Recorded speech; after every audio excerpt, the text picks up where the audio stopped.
Today we're continuing to read the heretical Gospel of Judas, and in it we're going to look at stars, because the stars aren't what they seem. Could they be creators or rulers or angels or demons? Is there a special star assigned to you?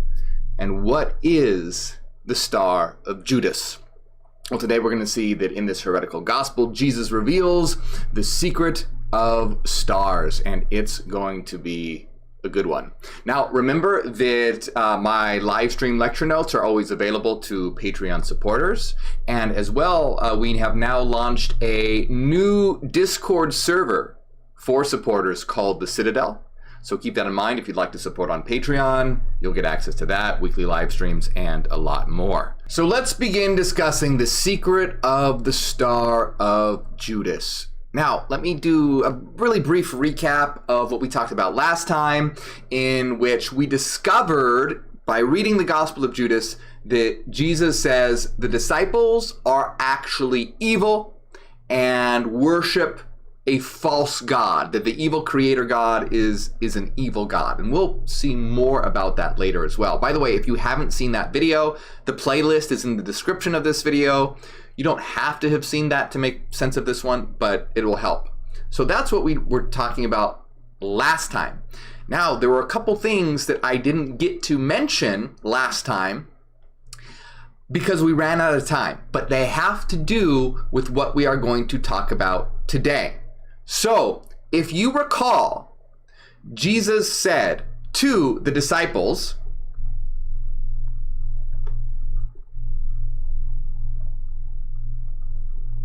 "Why are you letting your anger trouble you? Has your God within you and his stars become angry with your souls?" Remember, stars, has your God and his stars, that's going to be important because our topic today has to do with stars. Has your God within you and his stars become angry with your souls? If any of you is strong enough among humans to bring out the perfect humanity, stand up and face me. So we read this last time, and we saw that all of them weren't brave enough to stand before him, except for Judas. Judas could stand before him, but he couldn't look Jesus in the eye. And Judas said to him, "I know who you are and where you've come from. You've come from the immortal realm of Barbelo, and I'm not worthy to utter the name of the one who's sent you." So that's important, and I just want to give a quick recap of what that means, that you come from the immortal realm of the Barbelo, and because I didn't have time to talk about that last time, and it has to do with what we're going to talk about today. So I'm going to do a really brief explanation of this, but according to the creation story of Gnosticism, which the Gospel of Judas is a book of Gnosticism, there is one divine mind. This is called the Great Invisible Spirit, or it's called the monad, or it's called the One. That's the true God. It's the One. It's a divine mind. The evil God of the Bible is a malformed thought of that divine mind. It's a broken, asymmetrical thought. So it's not the true God. It's a fractured, splintered piece that has become tainted. Now, so the ultimate God is the one divine mind. All right, so when you talk about the structures of the one divine mind, here's basically what happens. You have the one, and then the first thought of the one is known as the mother, or the Barbelo. Barbelo also means forethought.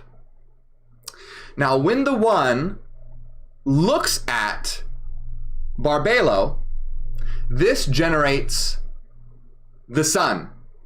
So you have the mother, the first thought of the, you have the father, the first thought of the father is the mother. When the father gazes upon the mother, the son comes into being. And this is represented by Christ.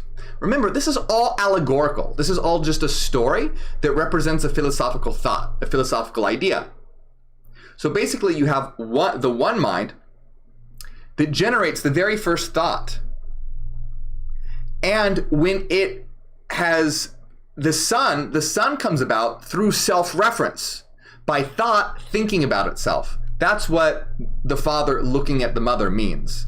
It's self-reference. So Christ comes from that realm of thought, and what Christ represents in Gnosticism is self-reference. Christ is also called the autogenes, and autogenes means self-generated. So it's important to understand that Christ in Gnosticism is the Son that represents self-reference. So the whole goal of Christ in Gnosticism is to get humanity to basically have self-knowledge, to look at themselves, realize that they are God, they're part of the divine mind, don't have to worship the evil creator God, and can ascend to divinity. All right, so that's an important thing to think about. Now, keep in mind, I explained that in really simplistic terms real fast. If you want to know all about that, look at my playlist on the secret book of John that gets into all of this. Okay, so moving on here, because we have a lot to talk about, and we always go on forever, and I want to make sure that we get to all the good stuff.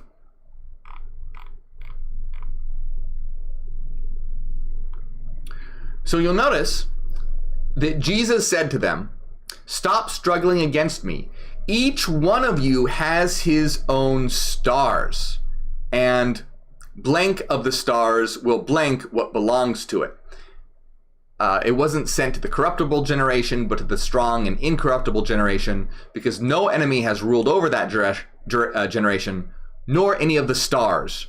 Truly I say to you, the pillar of fire will fall quickly, and that generation won't be moved by the stars. Okay, so let me explain what this means real quick. And also keep in mind, I said this last time, but the Gospel of Judas took a lot of damage because it was stored in a safety deposit box for 16 years. It took a lot of damage, so there are pieces missing.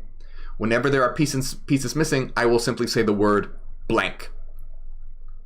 Okay, so Jesus said to them, each one of you has his own star. So the idea here is that Gnosticism is, the Gnostics were very intelligent. Most of the Gnostics were very well versed in Platonic philosophy. So what Gnosticism is basically Platonic philosophy, the philosophy of Plato, wrapped up in a Christian story.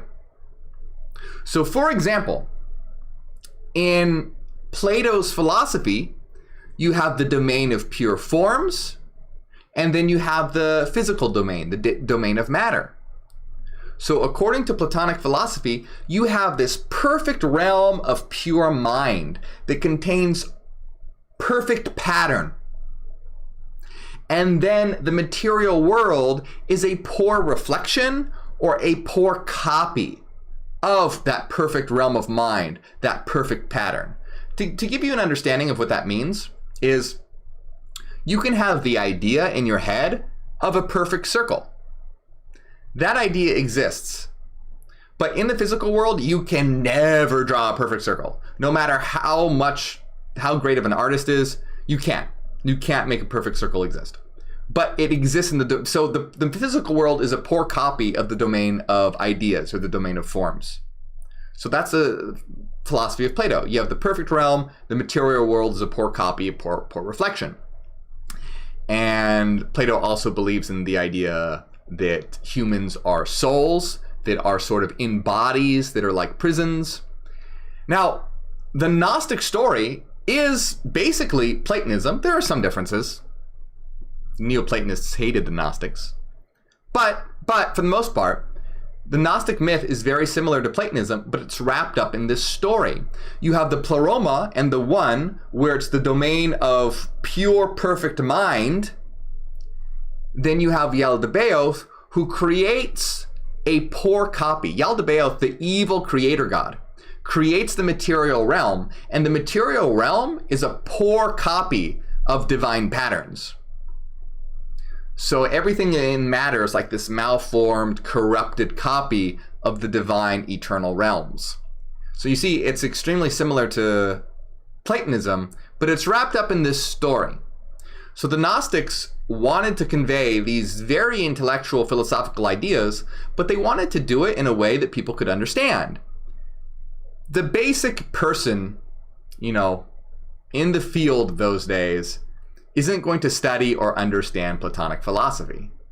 They'll have a much easier time understanding like a creation story and God's creating humans and things like that. They knew that people weren't going to understand this high-level philosophy, so they put it in terms of stories, for the most part. Now, the reason why I mention this, because this is very important when it comes to stars. Because in Platonic philosophy, especially in Plato's Timaeus,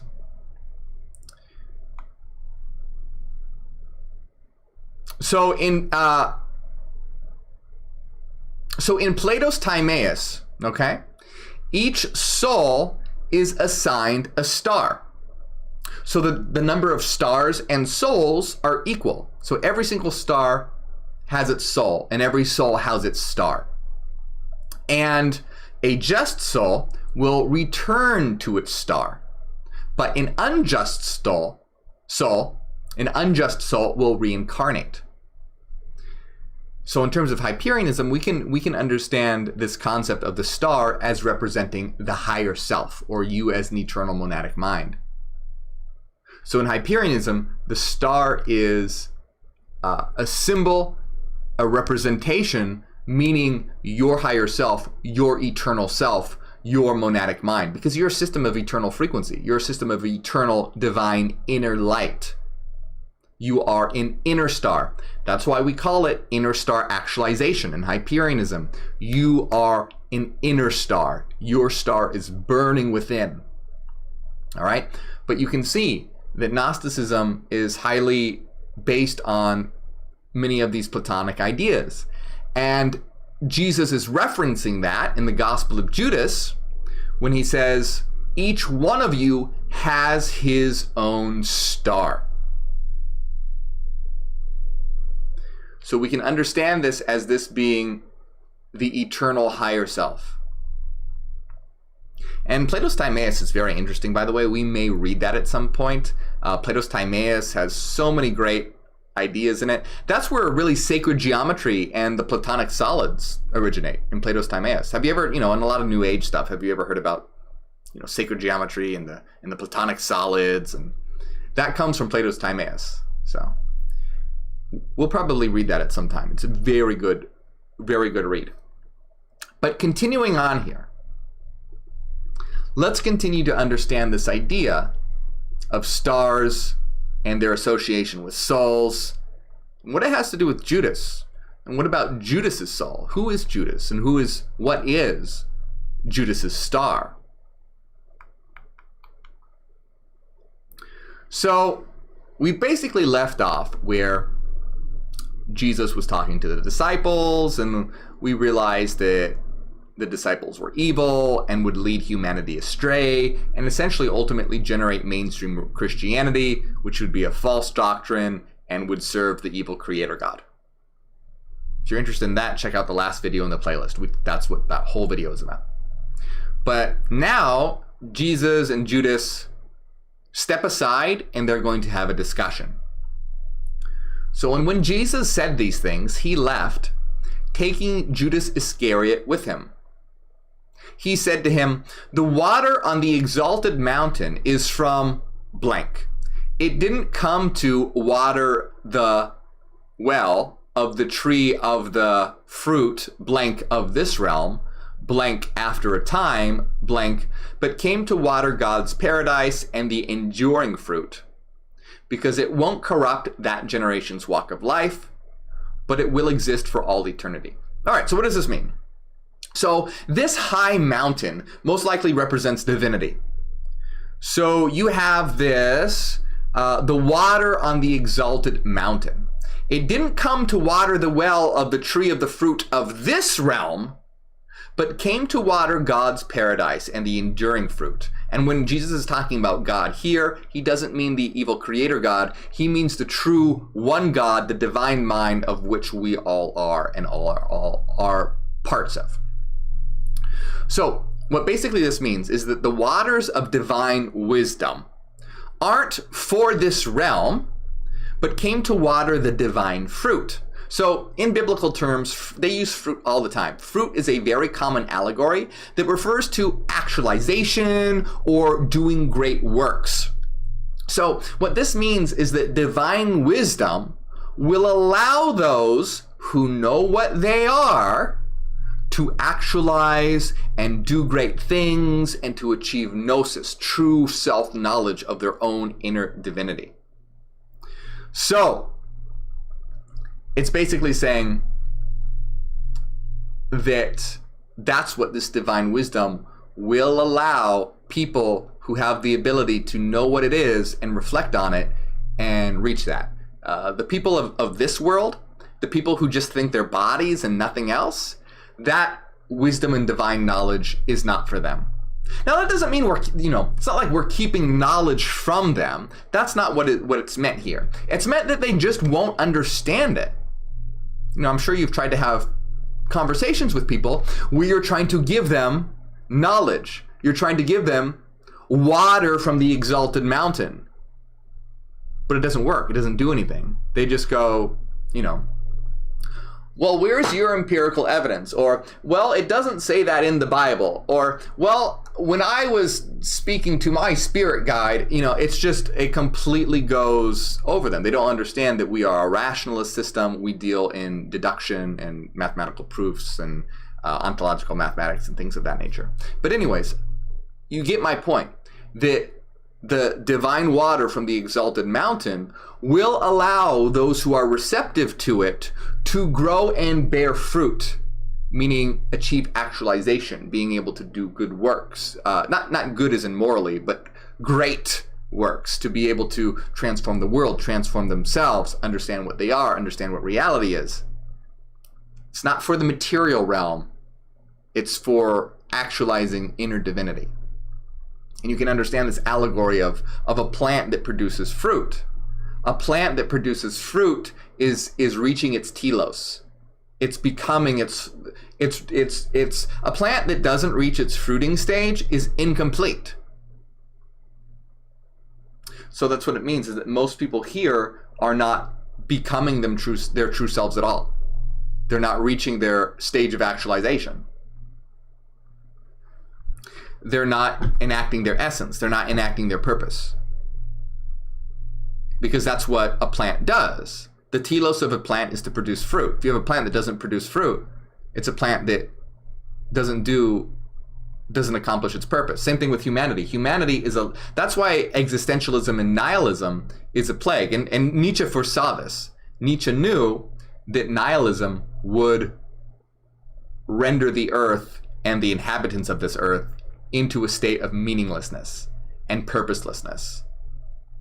There are all these plants that are not producing fruit, meaning they're not reaching their actualization, they're not fulfilling their purpose, they're not, in Hyperianism, they're not actualizing their divine selves. They are simply stagnant and in a state of nihilism or existentialism. So Judas said to him, "Tell me, what kind of fruit does this generation have?" So Jesus said, "The souls of every human generation will die. However, when these people have completed the time in the kingdom and the Spirit leaves them, their bodies will die, but their souls will live. They'll be taken up." So what Jesus is basically saying, so Judas asks Jesus, "Hey, what kind of fruit does this holy generation have? This divine generation?" And basically what Jesus is saying is that, well, in this context, the fruit means gnosis. It means the ability to transcend the physical world, to realize that you're divine and not a material body. Because Jesus responds by saying what this fruit is that the souls of every human generation will die.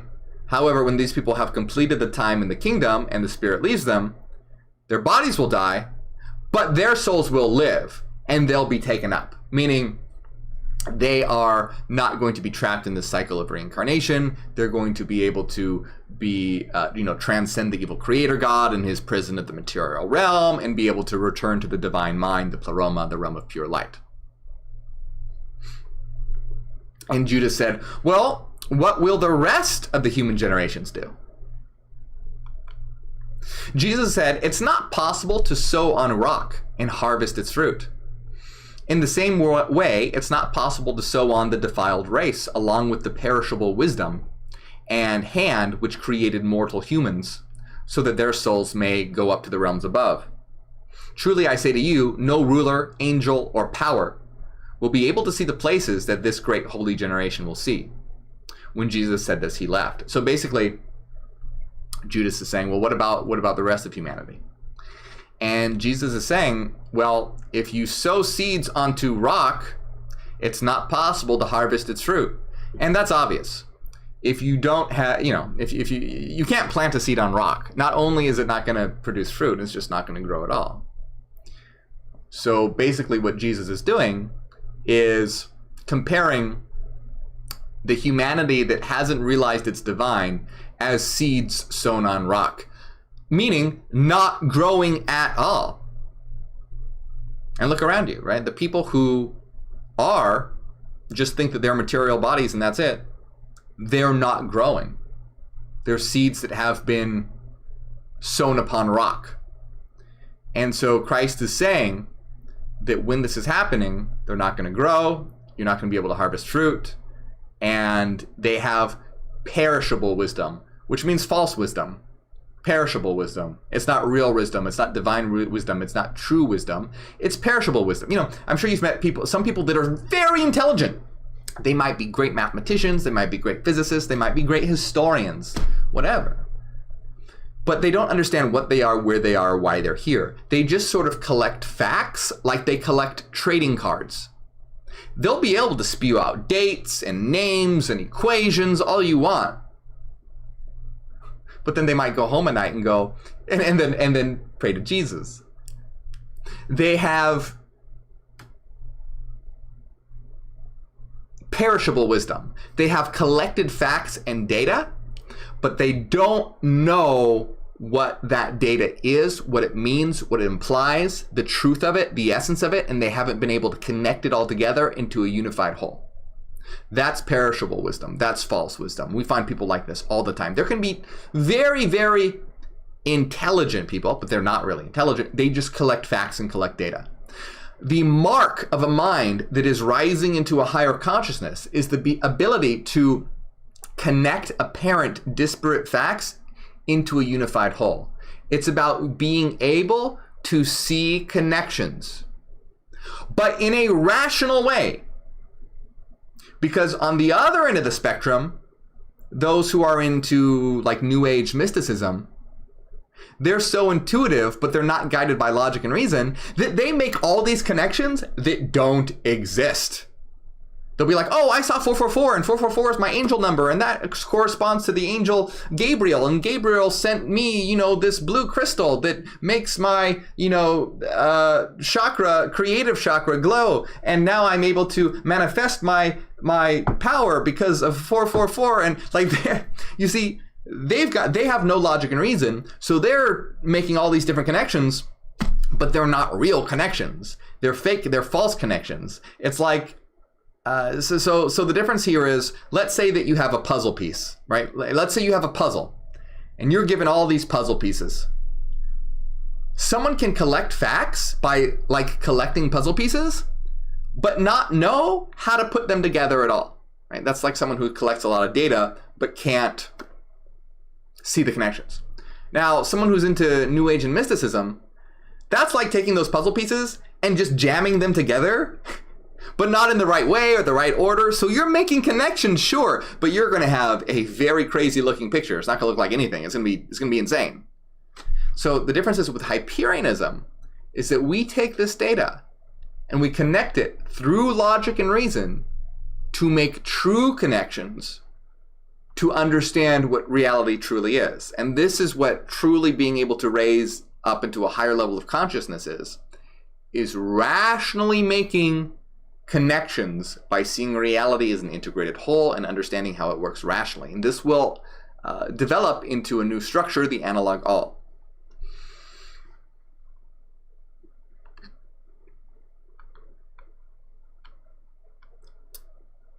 So again, in the context of the Gospel of Judas, Fruit means gnosis, achieving divine wisdom of oneself.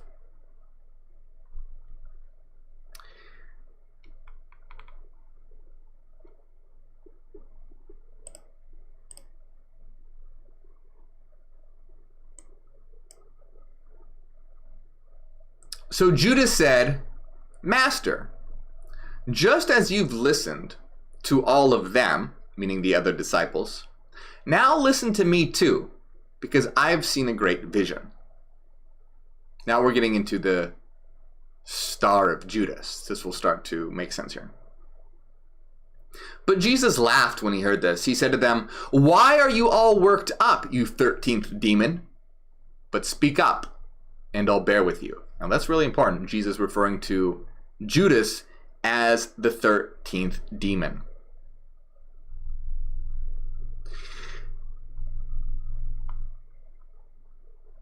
So let me explain the idea here. There is a debate about the Gospel of Judas. And the debate is whether Judas is a hero or a villain. There are some people who think that Judas was an ally of Jesus and was accomplishing Jesus' will by betraying Jesus. And so Judas was a hero and was actually a friend of Jesus. That's one view of the Gospel of Judas.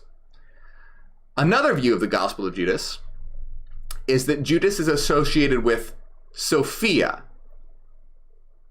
And if you're not familiar with Gnosticism, Sophia is a very benevolent character. Sophia is really like the savior. Sophia is wisdom. Sophia wants to wake humanity up and to realize that they're divine. So some people associate Judas with Sophia.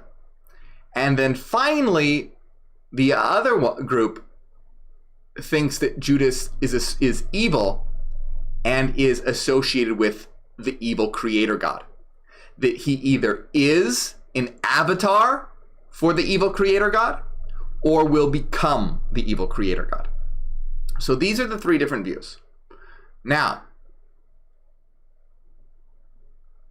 the reason why some people think that Judas could be associated with Sophia is because when Jesus says, Why are you worked up, you 13th demon? In some Gnostic Gospels, Sophia is associated with the 13th realm, and Sophia is sometimes called a daemon. And a daemon is not like a demon in that's evil. A daemon is just a spiritual entity that it could be good or it could be bad. It's more like, it's just a spiritual entity. It's not an evil demon, it's a daemon. It's a divinity. So when Jesus says, Why are you worked up, you 13th demon? Demon could also be translated as daemon, and 13 is something that is sometimes associated with Sophia. Now, however, demon could also be a negative thing, and in another Gnostic text, the 13th realm is alluded to being associated with the evil creator god. So in that context, 13th demon would be referring to an evil entity and associated with the 13th realm, which the evil creator god was alluded to being associated with in another Gnostic text. So these are the different views, and it's up to you to decide which one you think is valid. However, I will tell you that I think that it is absolutely clear that Judas is not a hero, and that Judas is evil, and that Judas is not associated with Sophia. And we're going to see why more and more as we read. The conversation with Jesus and Judas is going to become more and more antagonistic, more and more heated. And Jesus is going to essentially, eventually tell Judas that he will be the ruler of the 13th realm and that he will never see the holy generation. And that he will always be separate from that. that is not like Sophia at all. Sophia comes from the holy realm, the realm of the divine mind, and will return to it once all souls have achieved gnosis. I just want to let you guys know the different views out there, but in my opinion, it is clear that Judas is not associated with Sophia, and that he is much more associated with the evil creator God.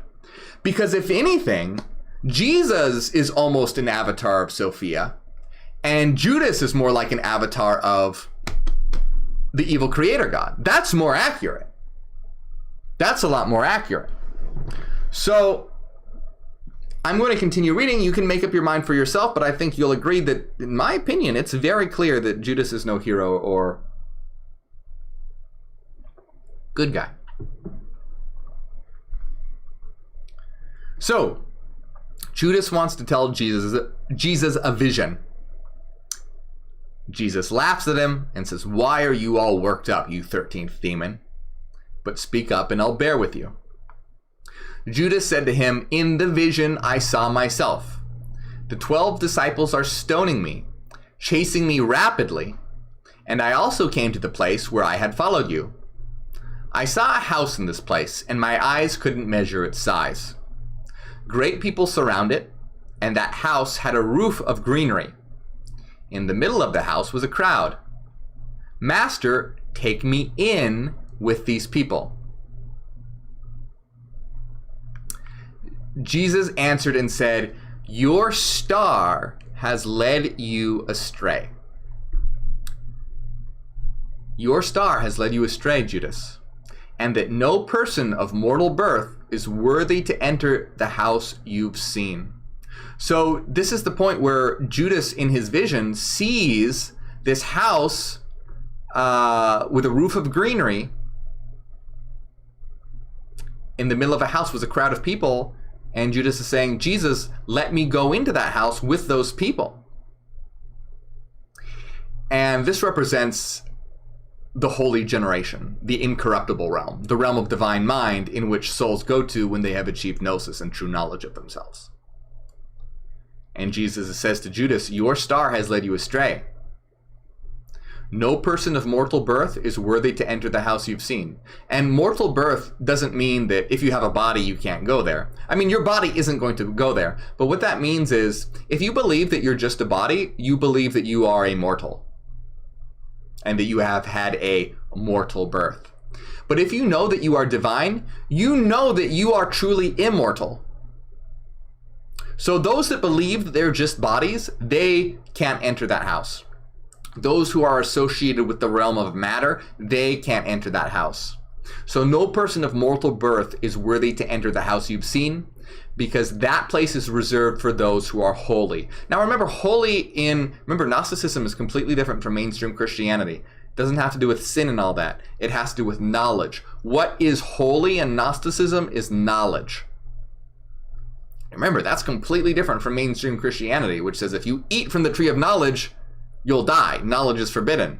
Gnosticism is all about, Jesus was in the garden saying, "Hey, Adam and Eve, eat from that tree. It'll make you divine. Eat from the tree of knowledge." So being holy in Gnosticism doesn't have to do with being a good person. It has to do with knowledge. Neither the sun nor the moon will rule there. It's not associated with matter. Nor the day, but those who are holy will always stand in the realm with the holy angels.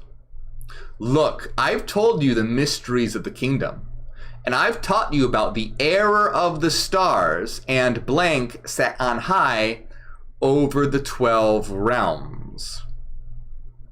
Now, here's the interesting thing. Again, it is highly likely, remember, the idea here is that Judas is either an avatar of the evil creator god, Yaldabaoth, or Saklas. He's sometimes called Yaldabaoth, he's sometimes called Saklas. This is the god of the Bible, right? According to Gnostics, it's an evil being. Its true name is Yaldabaoth or Saklas. It's just evil creator god. And so the view is that Judas is either an avatar of Yaldabaoth, or that he will become the ruler of the physical world. He will become that. He will sort of reach that position. So, being the avatar of Yaldabaoth, it makes a lot of sense when Jesus answered and said, your star has led you astray, Judas. Because remember, the star represents the true self, the higher self. And so if Judas is the avatar of Yaldabaoth, that evil star would be Yaldabaoth that has led Judas astray. Because Judas would be the physical avatar of Yaldabaoth. So your star has led you astray, Judas. So here we have the star of Judas, which is the satanic, evil creator god.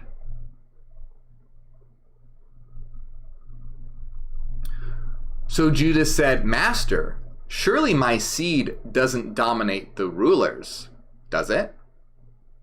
Here. And again, this is, for those who think that Judas is associated with Sophia, it doesn't make any sense.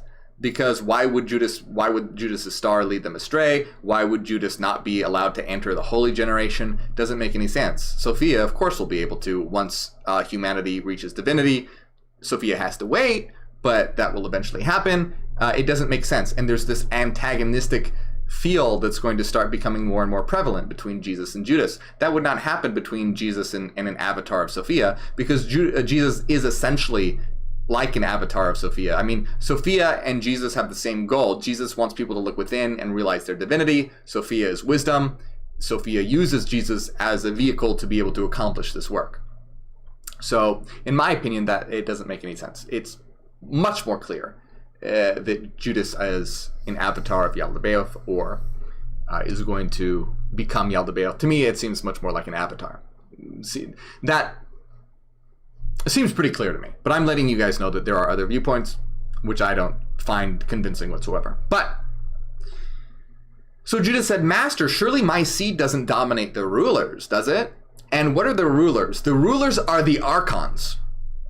The archons are the evil servants of Yaldabaoth, or Saklas, or the evil creator god. Archon means ruler. They're the rulers of the material world. They're the evil demonic forces, the demonic army, the demonic minions of the evil creator god. And Judas is saying, Master, surely my seed doesn't dominate the rulers, does it? And what does seed mean? Well, in the context of biblical context, seed usually means descendants, but it can have multiple different meanings, because remember, we're having allegories. It can mean descendants, or it can mean potential, or it can mean the effect that one will have. So when Judas is saying, surely my seed doesn't dominate the rulers, does it? He's like saying my essence, my core, the effect that I will have, what will emanate from me. So what we're learning here is that Judas dominates the rulers. And again, that makes sense if Judas is an avatar of Yaldabaoth, because what is Yaldabaoth? Yaldabaoth is known as the chief archon, or the chief ruler, and absolutely dominates the ruler as being the highest star. So Jesus answered and said to him, Come, let me tell you about the holy generation, not so that you'll go there, but that you'll grieve much when you see the kingdom and all its generation. So now you're beginning to see this antagonistic face-off between Judas and Jesus. And to me, this is clear that you're having a face-off between sort of adversaries here, between Sophia and Yaldabaoth. You're having, two forces, and Jesus is kind of saying, look, I'm going to tell you about the holy generation, not so that you'll go there, but so that you're going to grieve because you realize you can't go there. And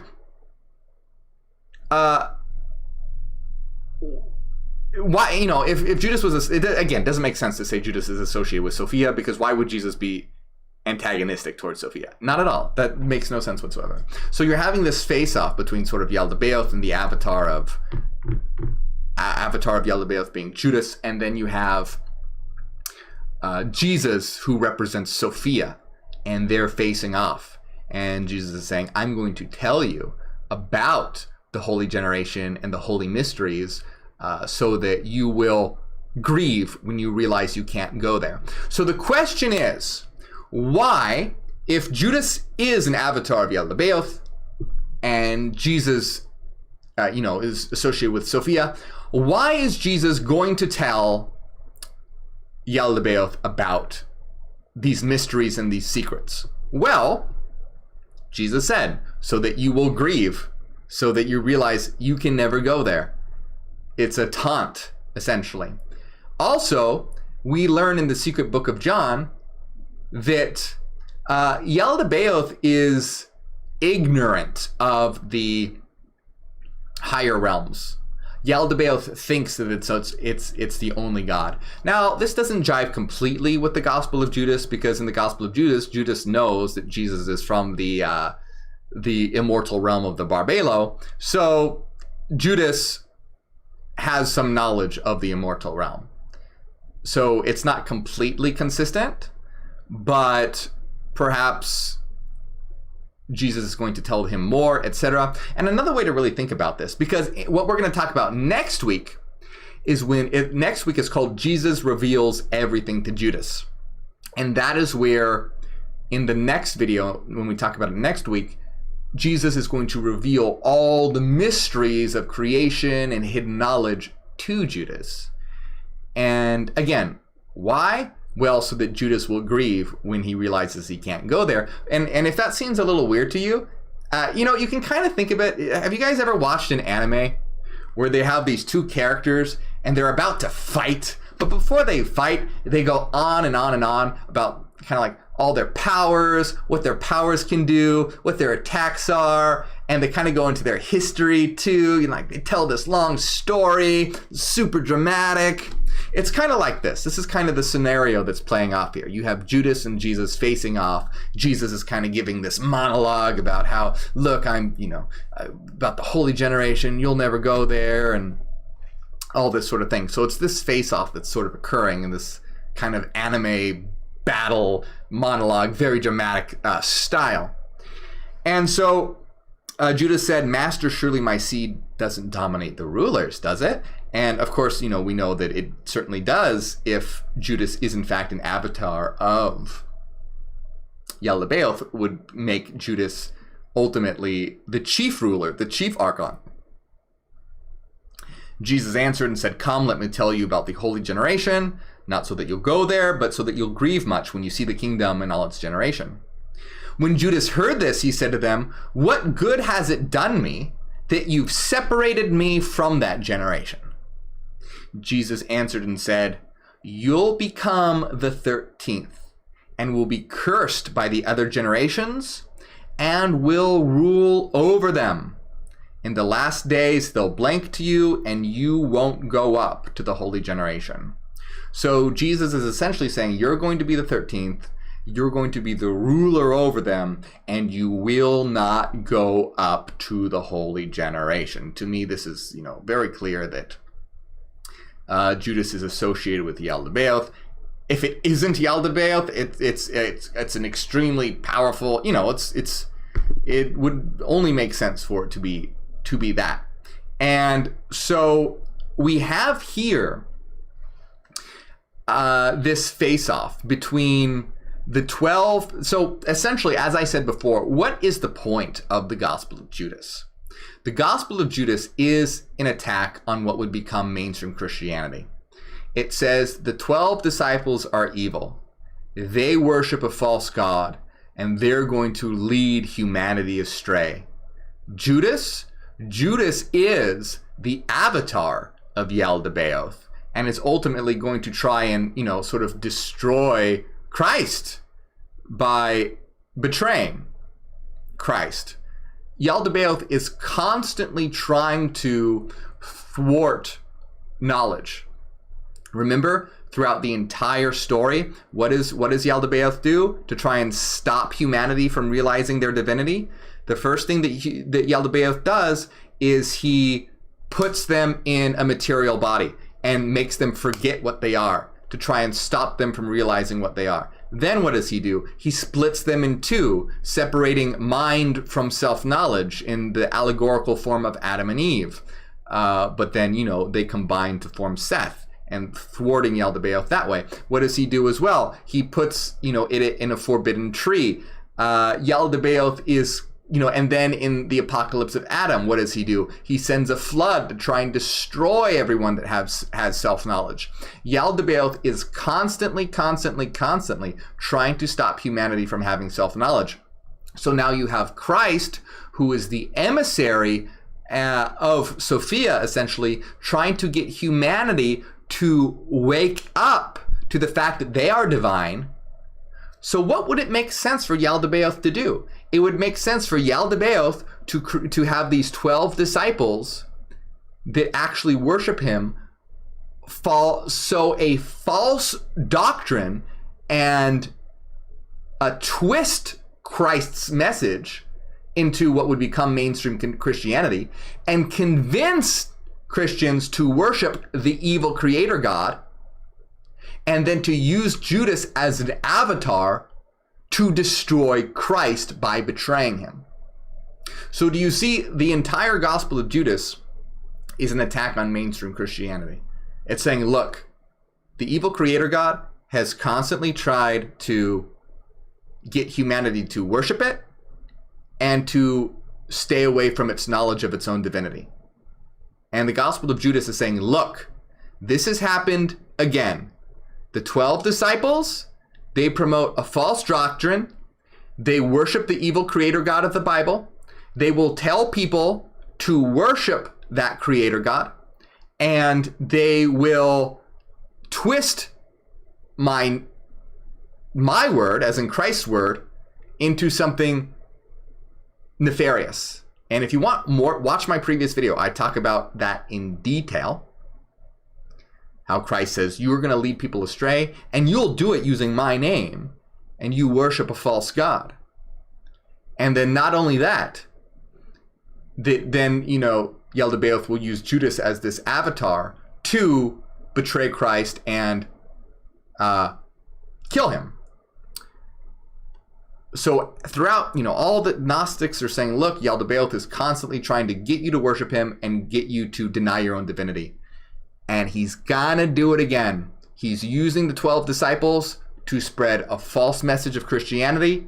And in that false message of Christianity, it says that you should worship the God of the Bible, which is the creator God, and it twists the message, and it's no longer about self-knowledge. And this was the whole Gospel of Judas, is saying, wake up, this is happening again.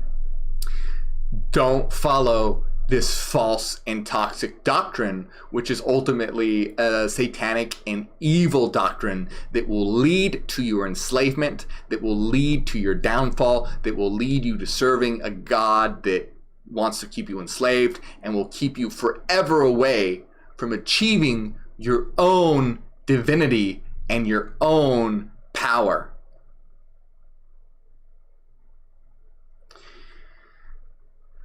So, next week we are going to talk about, it's titled, Jesus Reveals Everything to Judas. So this is going to heat up even more.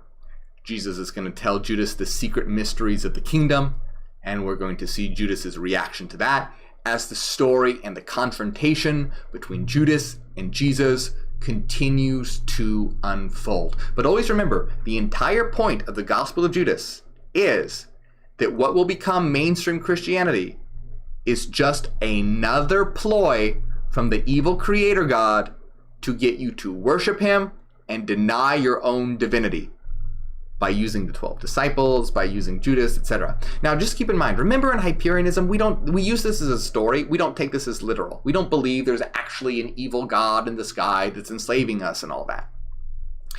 But we use this as an allegory, and we can be helpful to understand the critique of mainstream Christianity, and to realize that we are all divine and you strip away the mythos, strip away the story, and the core message is very good. I just want to always emphasize that, we don't take this as being literally true, and neither did the Gnostics, at least the highly intelligent Gnostics. They knew it was a story. That's why they wrapped up their Platonic philosophy within these Christian mythos. It wasn't about weaving a consistent story that they truly believed in. It was about, now probably some Gnostics did believe it literally, but the ones who were creating this texts and whatnot, it's very unlikely that they took it literally. It seems as though that they were highly intelligent philosophers interested in Platonic philosophy and wrapping it up in a Christian mythos.